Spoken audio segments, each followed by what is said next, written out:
Hi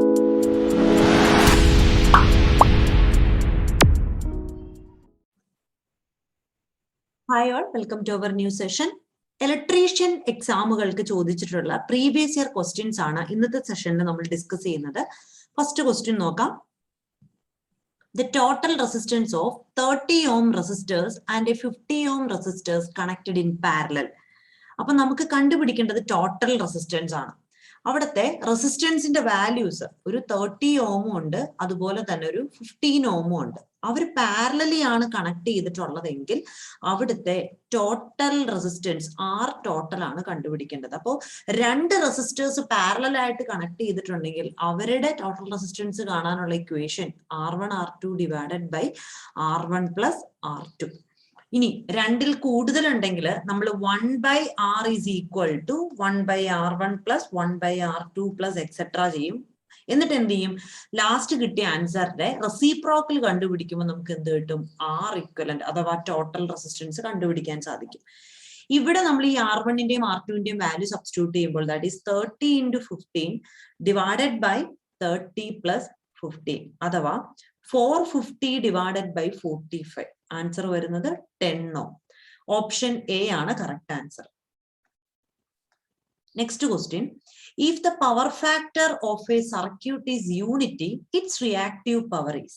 ഒരു power factor unity ആണെന്ന് പറഞ്ഞു. That is cos phi is equal to unity. അങ്ങനെയാണെങ്കിൽ അവിടുത്തെ റിയാക്റ്റീവ് പവർ എത്രയാണ് എന്നുള്ളതാണ് ക്വസ്റ്റ്യൻ. അപ്പൊ റിയാക്റ്റീവ് പവർ എന്ന് പറഞ്ഞാൽ നോക്കി, റിയാക്റ്റീവ് പവർ എന്ന് പറഞ്ഞാൽ നോക്കി VI sin phi എന്നുള്ളതാണ് expression. That is S is equal to VI. S എന്ന് പറയുന്നത് എന്താണ്? അപ്പാരന്റ് പവർ ആണ്. ഇനി P എന്ന് പറഞ്ഞാൽ എന്താണ്? VI cos phi. P എന്ന് പറഞ്ഞാൽ എന്താണ്? അതാണ് നമ്മുടെ റിയൽ പവർ എന്ന് നമ്മൾ വിളിക്കും. ഇനി Q എന്ന് പറയുന്നതാണ് എന്ത്? Reactive power. റിയാക്റ്റീവ് പവറിന്റെ എക്സ്പ്രഷൻ എന്താണ്? VI sin phi എന്നുള്ളതാണ്. അപ്പോ cos phi is equal to unity ആണെങ്കിൽ sin phi is equal to എത്രയായിരിക്കും? 0 ആയിരിക്കും. അപ്പൊ റിയാക്റ്റീവ് പവറിന്റെ വാല്യൂ എത്ര നമുക്ക് കിട്ടും? 0 എന്ന് ലഭിക്കും. So option A is the correct answer. Next question. The capacitor is connected in a ceiling fan is. ഒരു സീലിംഗ് ഫാനിലെ കപ്പാസിറ്റർ നമ്മൾ എങ്ങനെയായിരിക്കും കണക്ട് ചെയ്തിട്ടുള്ളത് എന്നാണ് ക്വസ്റ്റ്യൻ. ഒരു സീലിംഗ് ഫാന്റെ കണക്ഷൻ എടുത്താൽ ഇത് നമ്മുടെ ഫേസും ന്യൂട്രലും ആണ്. രണ്ട് വൈൻഡിങ്സ് നമുക്ക് കാണാൻ സാധിക്കും. ഒരു മെയിൻ വൈൻഡിങ് അഥവാ റണ്ണിങ് വൈൻഡിങ്ങും ഉണ്ട്, സ്റ്റാർട്ടിംഗ് വൈൻഡിങ് അഥവാ ഓക്സിലറി വൈൻഡിങ്ങും ഉണ്ട്. ഈ ഓക്സിലറി അല്ലെങ്കിൽ സ്റ്റാർട്ടിംഗ് വൈൻഡിങ്ങിന് സീരീസ് ആയിട്ടാണ് നമ്മൾ ആരെ കണക്ട് ചെയ്യുന്നത്? കപ്പാസിറ്ററിനെ കണക്ട് ചെയ്യുന്നത്. അപ്പോൾ ചില കേസിൽ ഇത് സ്റ്റാർട്ടിംഗ് ടൈമിൽ മാത്രമേ ഈ വൈൻഡിങ് ഉണ്ടാവുള്ളൂ, നമുക്ക് ഫേസ് സ്പ്ലിറ്റ് ചെയ്ത് കൊടുക്കാൻ വേണ്ടിയാണ്. ഇനി ഇത് ഒരു പർട്ടിക്കുലർ സ്പീഡ് എത്തിക്കഴിയുമ്പോഴേക്കും ഇതെന്ത് ചെയ്യും? ഡിസ്കണക്ട് ചെയ്തു പോകും. പിന്നെ ഈ വൈൻഡിങ് മാത്രമായിരിക്കും, ഈ മെയിൻ വൈൻഡിങ് മാത്രമായിരിക്കും പിന്നീട് ഉണ്ടാവുകയുള്ളൂ. അതുകൊണ്ടാണ് ഇതിനെ റണ്ണിങ് വൈൻഡിങ് എന്ന് വിളിക്കുന്നത്. ഇതിന് സ്റ്റാർട്ടിംഗ് ടൈമിൽ മാത്രം എഫക്ട് വരുന്നത് കൊണ്ടാണ് ഇതിനെ സ്റ്റാർട്ടിംഗ് വൈൻഡിങ് എന്ന് വിളിക്കുന്നത്. ഇവിടെ കപ്പാസിറ്റർ എങ്ങനെ കണക്ട് ചെയ്തിട്ടുള്ളത്? സ്റ്റാർട്ടിംഗ് വൈൻഡിങ്ങിൽ സീരീസ് ആയിട്ടാണ്. So series to the starting winding, option D is the correct answer. Next question. What is the commercial unit of electrical energy? Commercial unit of electrical energy എന്ന് പറയുന്നത് kilowatt അവർ ആണ്. kWh ആണ് commercial unit എന്ന് പറയുന്നത് എനർജിയുടെ. Next question. As per Ohm's law state that in a closed electric current is directly proportional to. ഒരു closed electric circuitല് ഒരു electric current എങ്ങനെയായിരിക്കും? By Ohm's law. ഓംസ് ലോയിൽ നമ്മൾ എടുക്കേണ്ടത് അറ്റ് കോൺസ്റ്റന്റ് ടെമ്പറേച്ചർ. നമ്മൾ ടെമ്പറേച്ചർ അവിടെ കോൺസ്റ്റന്റ് ആയിട്ട് കീപ്പ് ചെയ്താൽ ഒരു ക്ലോസ്ഡ് സർക്യൂട്ടിൽ കൂടി ഫ്ലോ ചെയ്യുന്ന ഇലക്ട്രിക് കറന്റ് എന്ന് പറഞ്ഞാൽ അവിടുത്തെ വോൾട്ടേജിന് ഡയറക്ട്ലി പ്രൊപ്പോർഷണൽ ആയിരിക്കും. So option B is the correct answer. എന്നിട്ട് നമ്മൾ എഴുതുന്നത് എന്താണ്? That is I is equal to V/R. അല്ലെങ്കിൽ നമുക്ക് പറയാം V is equal to IR. അതുമല്ലെങ്കിൽ നമുക്ക് പറയാം V/I is equal to R. Okay, അപ്പോ നമ്മൾ പറയുന്നത് എന്താണ്? I proportional to V. That is option B is the correct answer. Next question. 3 resistance 1 kilo ohm, 2 kilo ohm and 7 kilo ohm are connected in series with a 30 volt supply, the total resistance and current are. അപ്പോൾ നമ്മൾ ഇവിടെ connect ചെയ്തിട്ടുള്ളത് ഒരു 30 volt source ഉണ്ട്, അതിൽ ഒരു 1 kilo ഓമും അതുപോലെ 2 kilo ഓമും അതുപോലെ 7 കിലോ ഓമും സീരീസ് ആയിട്ട് കണക്ട് ചെയ്തിരിക്കുകയാണ്. സീരീസ് ആയിട്ട് കണക്ട് ചെയ്തിട്ടുണ്ടെങ്കിൽ അവിടുത്തെ ടോട്ടൽ റെസിസ്റ്റൻസ് കാണാൻ എന്ത് ചെയ്യുക, അവിടുത്തെ എല്ലാ റെസിസ്റ്റൻസും നമ്മൾ ആഡ് ചെയ്യുക. That is 1 kilo ohm 1K plus 2K plus 7K, that is 10K. 10K എന്ന് പറഞ്ഞാൽ എത്രയാണ്? 10 ഇട്ടിട്ട് 3 പൂജ്യം അല്ലെ, 10,000 ഓം ആണ് അവിടുത്തെ ടോട്ടൽ റെസിസ്റ്റൻസ്. വോൾട്ടേജിന്റെ വാല്യൂ നമുക്ക് 30 വോൾട്ട് ആണെന്ന് കിട്ടി. ഇനി കണ്ടുപിടിക്കാൻ കറണ്ട് കൂടി കണ്ടുപിടിക്കണം. I is equal to എന്തെന്ന് പറയാം, V by R എന്ന് പറയാം. That is 30 divided by 10,000. Okay, അപ്പൊ എത്ര കിട്ടും നമുക്ക് value? That is 3 divided by 1000 അഥവാ 3 into 10⁻³ ആംപിയർ എന്ന് കിട്ടും. അല്ലെങ്കിൽ നമുക്ക് എഴുതാം 3 മില്ലി ആംപിയർ. അപ്പോ ടോട്ടൽ റെസിസ്റ്റൻസിന്റെ വാല്യൂ എത്ര കിട്ടും? 10 കിലോ ഓം എന്നും അതുപോലെ അതിലൂടെ ഫ്ലോ ചെയ്യുന്ന ടോട്ടൽ കറണ്ടിന്റെ വാല്യൂ നമുക്ക് എത്ര കിട്ടും? 3 മില്ലി ആംപിയർ. സോ ഓപ്ഷൻ ഏതാണ്? Option D is the correct answer. 10 kilo ohm and 3 milli ampere.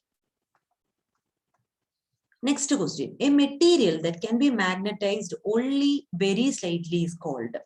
നമുക്ക് മാഗ്നറ്റിക് മെറ്റീരിയലിന്റെ മാഗ്നറ്റൈസിങ് പ്രോപ്പർട്ടി വെച്ചിട്ട് നമുക്ക് മൂന്നായിട്ട് ക്ലാസിഫൈ ചെയ്യാം. That is ferro magnetic material, paramagnetic material, അതുപോലെ ഡയാമാഗ്നറ്റിക് മെറ്റീരിയൽ. ഇതില് ഫെറോ മാഗ്നറ്റിക് മെറ്റീരിയലും പാരാമാഗ്നറ്റിക് മെറ്റീരിയലും നമ്മൾ മാഗ്നറ്റൈസ് ചെയ്തിട്ടുണ്ടെങ്കിൽ അവരെങ്ങനെയായിരിക്കും? അട്രാക്റ്റീവ് നേച്ചർ ആയിരിക്കും. ഓക്കെ, അട്രാക്റ്റീവ് നേച്ചർ ആയിരിക്കും ഇവർ രണ്ടുപേരും. ഇനി ഡയാമാഗ്നറ്റിക് എങ്ങനെയായിരിക്കും? റിപ്പൾസീവ് നേച്ചർ ആയിരിക്കും. അതായത് റിപ്പൾഷൻ അല്ലെങ്കിൽ ഒരു റിപ്പൽ ചെയ്യുന്ന ഒരു ഫീൽ ആയിരിക്കും ഡയാമാഗ്നറ്റിക് മെറ്റീരിയൽ മാഗ്നറ്റൈസ് ചെയ്ത് കഴിയുമ്പോൾ ആ മെറ്റീരിയലിന്റെ അകത്ത് ഉണ്ടാകുന്നത്. ഇനി ഒരു ഫെറോ മാഗ്നറ്റിക് മെറ്റീരിയൽ മാഗ്നറ്റിക് ഫീൽഡിൽ വെച്ച് കഴിയുമ്പോൾ എങ്ങനെയായിരിക്കും? സ്ട്രോങ്ലി അട്രാക്റ്റീവ് നേച്ചർ ആയിരിക്കും. പക്ഷെ ഒരു പാരാമാഗ്നറ്റിക്കിൽ എങ്ങനെയായിരിക്കും? സ്ലൈറ്റ്ലി അട്രാക്റ്റീവ് ആയിരിക്കും. ഓക്കെ, അപ്പോ നമ്മളോട് പറയാണ് മാഗ്നറ്റൈസ് ചെയ്തത് വെരി സ്ലൈറ്റ്ലി ആന്ന് പറയാണ്. സോ വെരി സ്ലൈറ്റ്ലി ആണ് മാഗ്നറ്റൈസ് ചെയ്തിട്ടുള്ളതെങ്കിൽ, ദാറ്റ് ഈസ് സ്ലൈറ്റ്ലി അട്രാക്റ്റീവ് ചെയ്തിട്ടുള്ളതെങ്കിൽ അത് ഏത് മെറ്റീരിയൽ ആയിരിക്കും? It will be paramagnetic material. Okay, repulsive effect ആണെങ്കിൽ അത് ആരായിരിക്കും? ഡയാമാഗ്നറ്റിക് മെറ്റീരിയൽ ആയിരിക്കും. Next question, the SI unit of flux density of a magnet. ഒരു മാഗ്നറ്റിക് ഫ്ലക്സ് ഡെൻസിറ്റി അഥവാ ബി എന്ന് പറയുന്നത് എന്താണ്? Flux by area. ഒന്നെങ്കിൽ നമ്മൾ നോക്കേണ്ട യൂണിറ്റ് വെബർ പെർ ഏരിയയുടെ unit metre square, weber per metre square ഉണ്ടോ എന്ന് നോക്കുക. അല്ലെങ്കിൽ ഒരു യൂണിറ്റ് ആണ് ടെസ്ല. അപ്പോൾ ടെസ്ലയാണ്. Option C is the correct answer. Tesla എന്ന് പറയുന്നത് എന്താണ്? ഫ്ലക്സ് ഡെൻസിറ്റിയുടെ യൂണിറ്റ് ആണ്. Next question, in a three-phase balanced load, the current in the neutral wire is. അപ്പൊ നമ്മളൊരു ബാലൻസ്ഡ് ലോഡ് നമ്മൾ കൺസിഡർ ചെയ്തു. ഓക്കെ, ഇനി ഇവിടെ ന്യൂട്രലിൽ കൂടി ഫ്ലോ ചെയ്യുന്ന കറണ്ട് എന്ന് പറയുന്നത്, suppose the system is balanced, then the neutral current will be equal to 0. System balanced ആണെങ്കിൽ ന്യൂട്രൽ കറണ്ട് എത്രയായിരിക്കും? 0 ആയിരിക്കും കിട്ടുന്നത്. That is option A is the correct answer. Next question, the metal used for the control spring in electrical instrument. ഒരു electrical ഇൻസ്ട്രുമെന്റിലെ control spring എന്ന് പറഞ്ഞാൽ അത്രയും light weight ആണ് അല്ലെ. നമ്മൾ അതിനു വേണ്ടി യൂസ് ചെയ്യുന്ന മെറ്റീരിയൽ ഏതാണ്? Phosphor bronze. Option D is the correct answer. Next question, A moving coil instrument works on. ഒരു മൂവിംഗ് കോയിൽ ഇൻസ്ട്രുമെന്റ് എന്ന് പറയുമ്പോൾ ഇവിടെ സംഭവിക്കുന്നത്, നമ്മളൊരു മാഗ്നറ്റിക് ഫീൽഡിൽ ഒരു കറണ്ട് ക്യാരി ചെയ്യുന്ന ഒരു കണ്ടക്ടർ വെച്ചിട്ടുണ്ടെങ്കിൽ എന്ത് സംഭവിക്കും? ആ കണ്ടക്ടറിൽ ഒരു ഫോഴ്സ് അനുഭവപ്പെടും. എന്നിട്ട് എന്ത് ചെയ്യും? ഈ കണ്ടക്ടർ സപ്പോസ് ഇത് ഫ്രീ ആയിട്ട് മൂവ് ചെയ്യാൻ പറ്റുന്ന രീതിയിലാണെങ്കിൽ എന്ത് ചെയ്യും? അത് ആ ഒരു പർട്ടിക്കുലർ എത്രയാണോ ഇവിടെ ഫ്ലോ ചെയ്യുന്ന കറണ്ട്, ആ ഫോഴ്സ് അവിടെ അനുഭവപ്പെടുന്നത് അല്ലെങ്കിൽ ആ റൊട്ടേറ്റിംഗ് ടോർക്ക് അനുഭവപ്പെടുന്നത്, അതിന് പ്രൊപ്പോർഷനേറ്റ് ആയിട്ട് എന്ത് ചെയ്യും? ഇയാള് ടിൽറ്റ് ചെയ്യും, അതായത് മൂവ് ചെയ്യും. അപ്പോ ശരിക്കും ഇവിടെ ഒരു ഇലക്ട്രോ മാഗ്നറ്റിക് എഫക്റ്റ് ആണ് അല്ലെ. നമ്മളൊരു കറണ്ട് കൊടുത്തു, പിന്നെ ആ മാഗ്നറ്റിക് ഫീൽഡിൽ ആ ഒരു കറണ്ട് ക്യാരിങ് കണ്ടക്ടർ ഇരിക്കുമ്പോഴുള്ള ആ ഒരു ഫോഴ്സ് ആണ് അതിന് പിന്നെ ഈ ഒരു മോഷന് സഹായിക്കുന്നത്. അങ്ങനെയാണ് ഒരു മൂവിംഗ് കോയിൽ ഇൻസ്ട്രുമെന്റ് എന്ത് ഡിഫ്ലക്ട് ചെയ്ത് നമുക്കൊരു പർട്ടിക്കുലർ റീഡിംഗ് കാണിച്ചു തരുന്നത്. So option A is the correct answer. That is electro magnetic effect. Next question, the working principle of dynamometer instrument is similar to that of. ഒരു dynamometer instrument എന്ന് പറയുമ്പോൾ അവിടെ എന്താ സംഭവിക്കുക? നമ്മൾ ഒരു അഗെയിൻ തൊട്ട് മുമ്പത്തെ കേസിൽ പറഞ്ഞതുപോലെ തന്നെയാണ്, ഒരു കറണ്ട് ക്യാരിയിങ് കണ്ടക്ടർ ഒരു മാഗ്നറ്റിക് ഫീൽഡിൽ ഇരിക്കുമ്പോൾ എന്ത് സംഭവിക്കും? It experience A force and ആ ഒരു ഫോഴ്സ് കാരണം, അല്ലെങ്കിൽ ആ ഒരു ഫോഴ്സ് ആണ് അതിനെ മൂവ് ചെയ്യാൻ സഹായിക്കുന്നത്. സോ അതൊരു ടോർക്ക് ഡെവലപ്പ് ചെയ്യും. ആ ടോർക്കിന്റെ ഡയറക്ഷനിൽ എന്ത് ചെയ്യും? ഈ പറയുന്ന പോയിന്റർ മൂവ് ചെയ്യും. അപ്പോൾ അവിടെയും സംഭവിച്ചത് എന്താണ്? ഒരു മോട്ടറിന്റെ ഒക്കെ പ്രിൻസിപ്പിളിൽ പറയുന്ന കേസാ അല്ലെ? ഒരു കറണ്ട് ക്യാരിയിങ് കണ്ടക്ടർ ഒരു മാഗ്നറ്റിക് ഫീൽഡിൽ ഇരുന്ന് കഴിയുമ്പോൾ ആ കണ്ടക്ടറിൽ ഒരു ഫോഴ്സ് അനുഭവപ്പെടുകയാണ്. ആ ഫോഴ്സിന്റെ ഡയറക്ഷനിലാണ് എന്നിട്ട് ആ പോയിന്റർ ഡിഫ്ലക്ട് ചെയ്യുന്നത്. സോ ഒരു DC മോട്ടർ ആണ്. Option C is the correct answer. Dynamometer type ഇൻസ്ട്രുമെന്റിനെ നമുക്ക് AC-യിലും അതുപോലെ DC-യിലും യൂസ് ചെയ്യാം. മോസ്റ്റ് കോമൺ ആയിട്ട് നമ്മൾ യൂസ് ചെയ്യുന്ന ഒരു ഡൈനാമോമീറ്റർ ഇൻസ്ട്രുമെന്റ് ആണ് ഡൈനാമോമീറ്റർ ടൈപ്പ് വാട്ട് മീറ്റർ എന്ന് പറയുന്നത്. Next question, the rotating speed of the magnetotype measure. ഒരു മെഗർ എന്ന് പറയുമ്പോൾ നമ്മൾ ഇൻസുലേഷൻ റെസിസ്റ്റൻസ് മെഷർ ചെയ്യാൻ വേണ്ടി യൂസ് ചെയ്യുന്നതാണ്. ഇൻസുലേഷൻ റെസിസ്റ്റൻസ് മെഷർ ചെയ്യാൻ യൂസ് ചെയ്യുന്നതാണ് ഒരു മെഗർ. നോർമൽ കണ്ടീഷനിൽ മെഗർ റീഡ് ചെയ്യുന്ന വാല്യൂ എന്ന് പറയുന്നത് ഇൻഫിനിറ്റി ആയിരിക്കും. സപ്പോസ് ഇൻസുലേഷൻ ഓക്കെ ആണെന്നുണ്ടെങ്കിൽ ഇൻഫിനിറ്റി ആയിരിക്കും. എന്ന് വെച്ചാൽ ഇൻഫിനിറ്റി റെസിസ്റ്റൻസ് ആയിരിക്കും കാണിക്കുക. ഒരു കംപ്ലൈന്റ് ഉണ്ടായി, ഒരു ഇൻസുലേഷൻ ഫെയിലിയർ ഉണ്ടായിട്ടുണ്ടെങ്കിൽ എന്ത് ചെയ്യും? അത് പിന്നെ സീറോയിന്റെ ഡയറക്ഷൻ അല്ലെങ്കിൽ സീറോ ഈ ഒരു ഡയറക്ഷനിലോട്ട് എന്ത് ചെയ്യും? പോയിന്റർ ഡിഫ്ലക്ട് ചെയ്ത് കാണിക്കും. ഓക്കെ, അപ്പൊ അത് ഓർത്തിരിക്കുക. ഒരു ഫോൾട്ടും ഇല്ല, ഇൻസുലേഷൻ ഓക്കെ ആണെങ്കിൽ ഇൻഫിനിറ്റി ആയിരിക്കും മെഗറിന്റെ റീഡിംഗ് കാണിക്കുക. ഇൻസുലേഷൻ ബ്രേക്ക് ഡൗൺ ഉണ്ടായിട്ടുണ്ടെങ്കിൽ മാത്രമായിരിക്കും പോയിന്റർ മൂവ് ചെയ്യുക. ഓക്കെ, അതുപോലെ ഈ ഒരു മാഗ്നറ്റോടൈപ്പ് മെഗർ എന്ന് പറയുമ്പോൾ ഓക്കെ, ഇപ്പൊ ഈ ഒരു ഫിഗറിൽ കാണിച്ചിട്ടുള്ളത് ഒരു മെഗറിന്റെ ഫിഗർ ആണ്. അപ്പൊ ഇവിടെ നമ്മളൊരു DC ജനറേറ്റർ വെച്ചിട്ടുണ്ട്. എനിക്ക് ഇവിടെയാണ് നമ്മൾ ഈ ടെസ്റ്റിംഗ് ടെർമിനലിലാണ് നമ്മൾ എവിടത്തെയാണോ ഇൻസുലേഷൻ റെസിസ്റ്റൻസ് നമുക്ക് മെഷർ ചെയ്യേണ്ടത് അത് നമ്മൾ കണക്ട് ചെയ്യുന്നത്.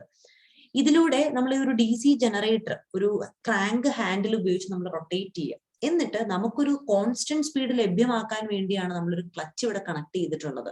അപ്പോൾ ആ ഒരു കോൺസ്റ്റന്റ് സ്പീഡ് എന്ന് പറയുന്നത് 160 RPM ആണ്. ദാറ്റ് ഈസ് ഓപ്ഷൻ ബി ആണ് കറക്റ്റ് ആൻസർ.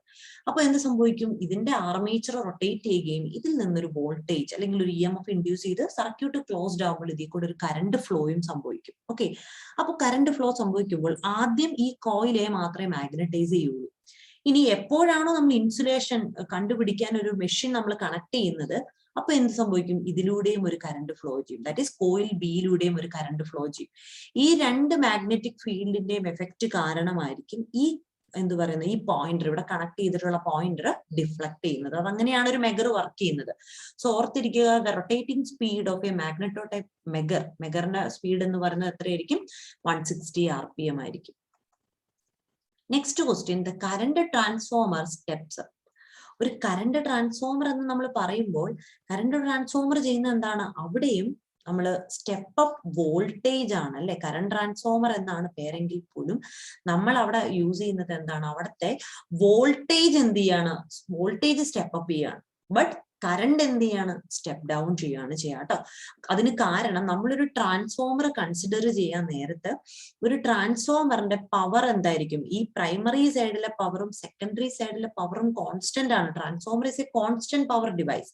അപ്പോ ഇതിന്റെ പ്രൈമറി സൈഡിലെ വോൾട്ടേജ് കുറവാണെങ്കിൽ ഓട്ടോമാറ്റിക്കലി കറണ്ട് കൂടുതലായിട്ടായിരിക്കും. അപ്പൊ എന്നാലാണ് അവിടെ ഒരു പവർ കിട്ടത്തുള്ളൂ, ഒരു കോൺസ്റ്റന്റ് പവർ നമുക്ക് വേണം. സിമിലർലി ഒരു സ്റ്റെപ്പ് അപ്പ് ട്രാൻസ്ഫോമർ ആവുമ്പോൾ ഇതിന്റെ സെക്കൻഡറി സൈഡിൽ വോൾട്ടേജ് എന്ത് സംഭവിച്ചു? ഇവിടെ കുറവായിരുന്നു, അപ്പൊ ഇവിടെ കൂടി, സ്റ്റെപ്പ് അപ്പ് ചെയ്തു. അപ്പൊ ഇവിടെ ഓട്ടോമാറ്റിക്കലി പവർ കോൺസ്റ്റന്റ് ആക്കാൻ വേണ്ടി എന്ത് ചെയ്യും? കറണ്ട് കുറവായിരിക്കും. നമ്മളൊരു കറണ്ട് ട്രാൻസ്ഫോമർ യൂസ് ചെയ്യണത് എന്തിനു വേണ്ടിയാണ്? വലിയ വാല്യൂ ഓഫ് കറണ്ട് മെഷർ ചെയ്യാൻ വേണ്ടിയൊക്കെയാണ് നമ്മൾ കറണ്ട് ട്രാൻസ്ഫോമർ യൂസ് ചെയ്യുന്നത്. അത് മാത്രമല്ല, നമ്മൾ കറണ്ട് ട്രാൻസ്ഫോമർ യൂസ് ചെയ്യാൻ നേരത്ത് അതിന്റെ സെക്കൻഡറി സൈഡ് നമ്മൾ ഒരിക്കലും എന്ത് ചെയ്യാൻ പാടില്ല? ഓപ്പൺ ആക്കി ഇടാൻ പാടില്ല. സെക്കൻഡറി സൈഡ് ഓപ്പൺ ആക്കി ഇട്ടിട്ടുണ്ടെങ്കിൽ അതനുസരിച്ച് ലാർജ് EMF ഇൻഡ്യൂസ് ചെയ്യുകയും അത് വൈൻഡിങ്ങിന് കംപ്ലൈന്റ് ഉണ്ടാക്കുകയും ചെയ്യും. സോ എപ്പോഴും നമ്മൾ എന്ത് ചെയ്യും? ഷോർട്ട് ചെയ്തിട്ടുണ്ടാവും സെക്കൻഡറി സൈഡ്. ഇതൊക്കെ നമ്മൾ പഠിച്ച ടോപ്പിക്സുകളാണ്. അപ്പോൾ ഒരു വോൾട്ടേജിന്റെ ടേമില്, കാരണം സ്റ്റെപ്പ് അപ്പ് എന്നാ പറഞ്ഞേക്കണത്. ഒരു കറണ്ട് ട്രാൻസ്ഫോമർ സ്റ്റെപ്പ് അപ്പ് ചെയ്യുന്നത് എന്തിനായിരിക്കും? വോൾട്ടേജിനെ ആയിരിക്കും. സ്റ്റെപ്പ് ഡൗൺ ചെയ്യുന്നത് എന്തിനായിരിക്കും? കറണ്ടിനെ ആയിരിക്കും. ഓക്കെ, അപ്പൊ ഓപ്ഷൻ എ ആണ് correct answer. Next question, the unit of frequencies. ഫ്രീക്വൻസിയുടെ യൂണിറ്റ് എന്ന് പറയുന്നത് എന്താണ്? ഹെർട്സ് ആണ് അല്ലെ. ഹെർട്സ് ആണ്. അപ്പൊ ഫ്രീക്വൻസി എന്ന് പറയുന്നത് എന്താണ്? That is number of cycles per second. എന്ന് വെച്ചാൽ ഒരു സെക്കൻഡിൽ എത്ര സൈക്കിൾസ് ഉണ്ടായി. ഒരു പോസിറ്റീവ് ഹാഫും നെഗറ്റീവ് ഹാഫും കൂടുന്നതാണ് ഒരു സൈക്കിൾ എന്ന് പറയുന്നത്. അതുപോലെ ഒരു സെക്കൻഡ് ടൈം നമ്മൾ എടുത്താൽ ആ ഒരു സെക്കൻഡിൽ എത്ര നമ്പർ ഓഫ് സൈക്കിൾസ് ഉണ്ടായോ ആ എണ്ണത്തിനെയാണ് നമ്മൾ ഫ്രീക്വൻസി എന്ന് പറയുന്നത്. അതുകൊണ്ട് തന്നെ ഫ്രീക്വൻസിനെ നമുക്ക് വേണമെങ്കിൽ എന്തെന്നും പറയാം, സൈക്കിൾസ് പെർ സെക്കൻഡ് എന്നൊരു യൂണിറ്റും കൂടി ഉണ്ട്. കോമൺ ആയിട്ട് നമ്മൾ യൂസ് ചെയ്യുന്ന യൂണിറ്റ് ഏതാണ്? ഹെർട്സ് എന്നുള്ളതാണ്. That is option C is the correct answer.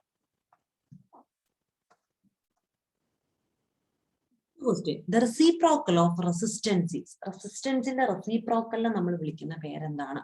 That is conductance ആണ് അല്ലെ. റെസിപ്രോക്കൽ ഓഫ് റെസിസ്റ്റൻസ് എന്ന് വെച്ചാൽ എന്തായിരിക്കും? കണ്ടക്ടൻസ് ആണ്. That is option B is the correct answer.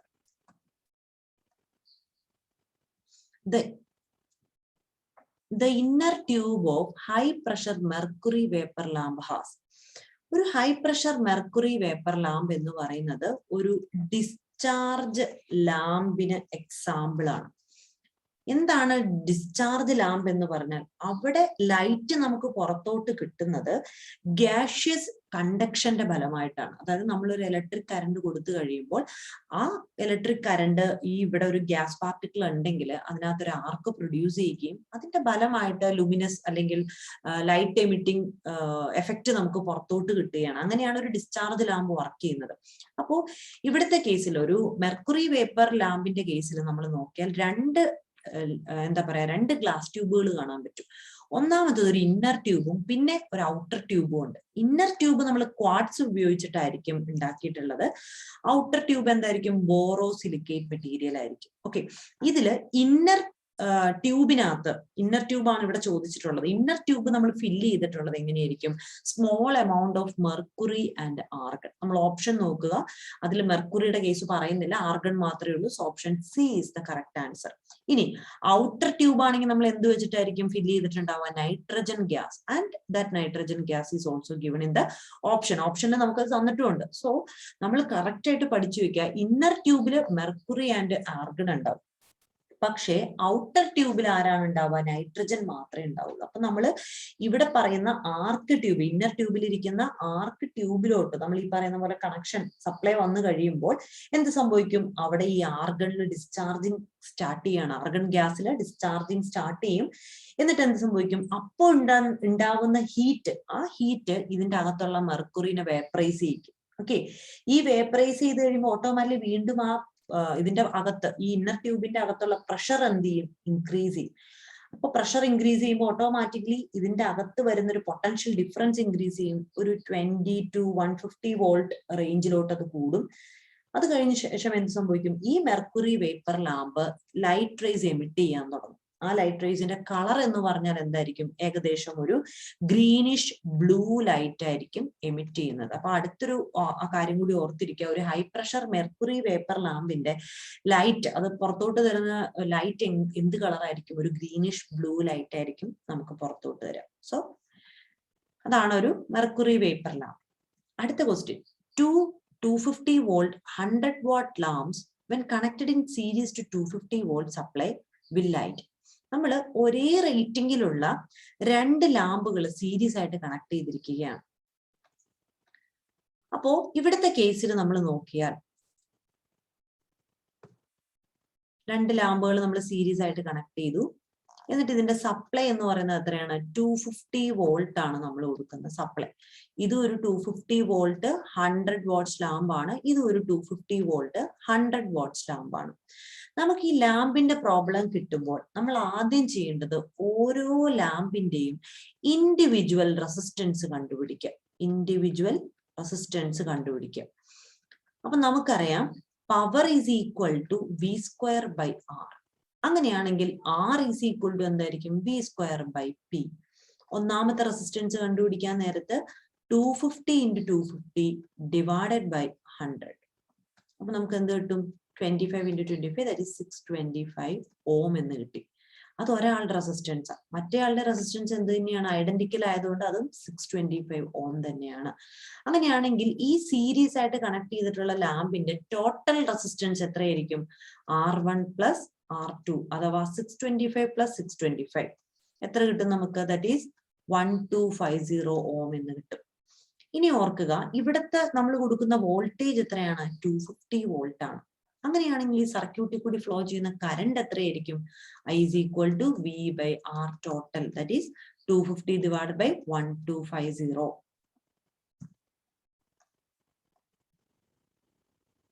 0.2 ampere current ആയിരിക്കും ഇതിലൂടെ ഫ്ലോ ചെയ്യുന്നത്.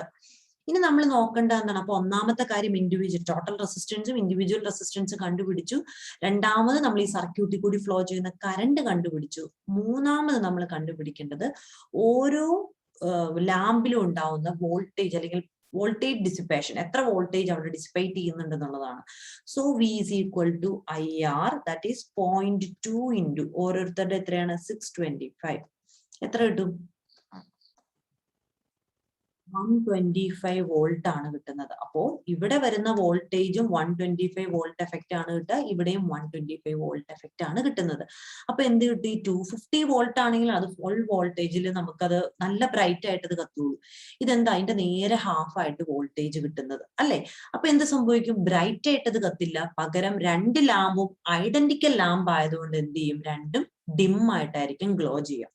ഇനി ഇതേ ക്വസ്റ്റ്യൻ വെച്ചുകൊണ്ട് തന്നെ ഒരു കേസും കൂടി നമ്മൾ പറയാം. സപ്പോസ് രണ്ട് ഡിഫറെന്റ് ലാമ്പുകളാണെന്ന് വിചാരിക്കാം, ഡിഫറെന്റ് റേറ്റിംഗിലുള്ള ലാമ്പ്. ഇതിപ്പോ ഒരു 100 വാട്ട് ആണ്, ഇതൊരു അനദർ വോൾട്ട്, സപ്പോസ് ഒരു 60 വാട്ട്സ് ആണെന്ന് വിചാരിക്കുക. അപ്പോഴും സീരീസ് ആണെങ്കിൽ ചെയ്യേണ്ട പ്രൊസീജിയർ ഇത് തന്നെയാണ്. നമ്മൾ എന്ത് ചെയ്യുക? R1 കണ്ടുപിടിക്കുക, R2 കണ്ടുപിടിക്കുക, എന്നിട്ട് R1 + R2 വെച്ച് ടോട്ടൽ റെസിസ്റ്റൻസ് കണ്ടുപിടിക്കുക, ടോട്ടൽ കറണ്ട് കണ്ടുപിടിക്കുക, എന്നിട്ട് എന്ത് ചെയ്യുക? ഇൻഡിവിജ്വൽ ഇവരുടെ വോൾട്ടേജ് ഡിസിപ്പേഷനും ഇവരുടെ വോൾട്ടേജ് ഡിസിപ്പേഷനും കണ്ടുപിടിക്കുക. ദാറ്റ് ഈസ് അപ്പോൾ V1 is equal to എന്തായിരിക്കും? I into R1 ഉം V2 is equal to എന്തായിരിക്കും? I into R2. ആരാണോ കൂടുതൽ വോൾട്ടേജ് ഡിസിപ്പേറ്റ് ചെയ്യുന്നത് അവരായിരിക്കും കൂടുതൽ ബ്രൈറ്റ് ആയിട്ട് ഗ്ലോ ചെയ്യുന്നത്.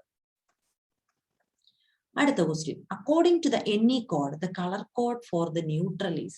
ഒരു NE കോഡ് അപേക്ഷിച്ച് ഒരു ന്യൂട്രൽ കണ്ടക്ടർ ഏത് കളറിലായിരിക്കും നമ്മൾ കാണിച്ചിട്ടുണ്ടാവുക? That is black in colour. Option A is the correct answer.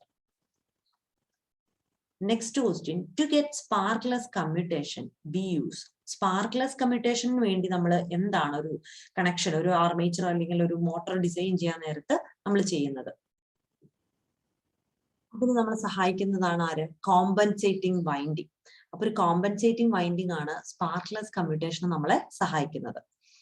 അപ്പൊ ഇത്രയാണ് നമ്മൾ ഇന്ന് ഡിസ്കസ് ചെയ്യുന്ന 20 ക്വസ്റ്റ്യൻസ്. പ്രീവിയസ് ഇയർ ക്വസ്റ്റ്യൻ പേപ്പറിൽ നിന്ന് നമ്മൾ ഇലക്ട്രീഷ്യൻ ലെവലിൽ എടുത്തിട്ടുള്ള ക്വസ്റ്റ്യൻസ് ആണ്.